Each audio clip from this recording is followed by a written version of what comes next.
عزت اپنے گھر میں ہوتی ہے، اور کسی بھی مکان کی تعمیر کر کے کسی مستری نے آج تک نہیں کہا کہ یہ مکان برقرار رہے گا. مکان برقرار رہتا ہے مکین سے رہتا ہے.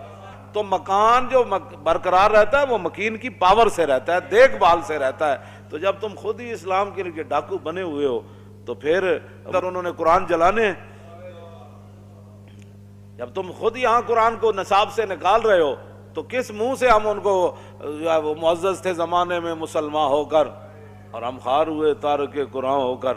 ہاں جی، اور جب تم خود یہاں سے قرآن کو دیس نکالا دے چکے ہو اور نصاب سے دیس نکالا دے چکے ہو، اور جو قرآن پڑھتا ہے تم اس کو دہشت گرد کہتے ہو، دینی مدارس کو تم دہشت گرد کہتے ہو، داڑھی جو رکھ لے تم اس کو دہشت گرد کہتے ہو، ہم جو دین پڑھانے والے لوگ ہیں تم ہمیں دہشت گرد کہتے ہو، تو پھر اندر تو انہوں نے قرآن جلانے.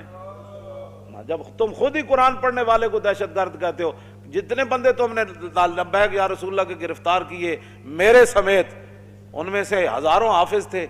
تو جب تم خود حافظوں کو جن کے سینے میں قرآن موجود ہے تم خود ان کو ہتھکڑیاں لگاتے ہو اور ان کو کہتے ہو یہ دہشت گرد ہے، تو پھر کافروں سے کیا امید رکھتے ہو کہ وہ قرآن کی تعظیم کریں گے؟ تو اب جب تم نے صاحب قرآن کی تعظیم نہیں کی، حالانکہ رسول اللہ نے 70 لاشیں پڑی تھی میدان احد میں، تو نبی علیہ الصلوۃ والسلام جس صحابی کو حضور پہلے دفنا دیتے نا اٹھا کر، تو اس کا معیار یہی تھا، حضور جس سے پیار کرتے تھے اسی کی شان صحابہ کہتے یہ بڑی شان والے ہیں. تو حضور جس کو اٹھا کر پہلے قبر میں رکھ دیتے صحابہ میں یہ مشہور ہو جاتا کہ یہ سب سے بڑی شان والے ہیں، حضور نے ان کو پہلے قبر میں رکھا. لیکن حضور نے وہاں ایک معیار مقرر فرمایا ایو مخزن للقرآن، فرمایا بتاؤ ان میں سے بڑا قاری اور حافظ کون ہے؟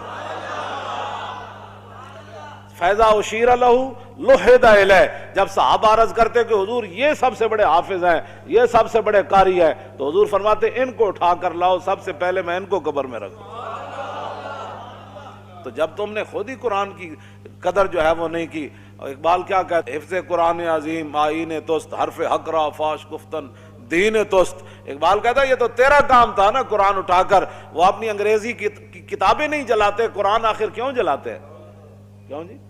وہ اپنی گندی باتیں نہیں جلاتے، وہ گندگی کے بھرے ہوئے جناب جن کا باپ کا ماں کا کوئی پتہ نہیں، وہ قرآن کو آخر کیوں جلاتے ہیں؟ اس کا کون ذمہ دار ہے؟ تم ذمہ دار ہو، جو 56 ممالک کے حکمران ہو، تم ذمہ دار ہو.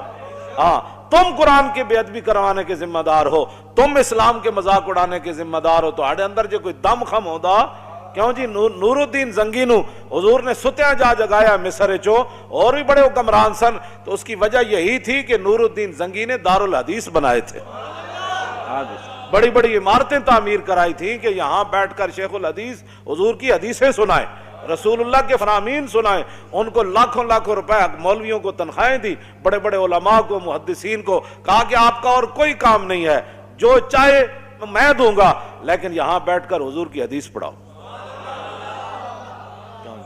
تم نے اہل قرآن کی کیا عزت کی ہے؟ حضور نے تو قرآن ہی کو علم قرار دیا. ہاں، حضرت زیاد بن لبید کہتے ہیں نا، حضور نے فرمایا یہ وہ وقت ہے کہ جب علم چلا جائے گا. تو کہتے ہیں میں نے عرض کی حضور کیف یذهب العلم نحن نقرأ القرآن ونقرئ ابناءنا ويقرئ ابناؤنا ابناءهم الى يوم القیامہ. حضور قرآن علم کیسے چلا جائے گا؟ پھر آپ کی امت پر زوال آ جائے گا. ہم آپ سے قرآن پڑھتے ہیں، ہم اپنے بچوں کو پڑھائیں گے، ہمارے بچے اپنے بچوں کو پڑھائیں گے، ان کے بچے پھر اپنے بچوں کو پڑھائیں گے الى یوم القیامہ. قیامت تک یہ سلسلہ چلے گا، تو علم کیسے چلا جائے گا؟ حضور نے فرمایا او زیاد، میں نے تو سمجھا تھا تو بڑا سمجھدار آدمی ہے، مدینہ منورہ میں تیری ماں تجھے روئے، یہ کیا بات تو نے سمجھ لی؟ اولیس ھذ الیہود والنصارى یقرؤون التوراۃ والانجیل ولا یعملون بشیء فیہما. فرمایا یہ تمہارے سامنے یہود و نصارہ موجود ہیں، تورات بھی پڑھتے ہیں، انجیل بھی پڑھتے ہیں، لیکن جو اس میں لکھا ہے اس پر عمل نہیں کرتے. تو فرمایا میری امت قرآن ضرور پڑھے گی لیکن عمل نہیں کرے گی، تو علم چلا جائے گا.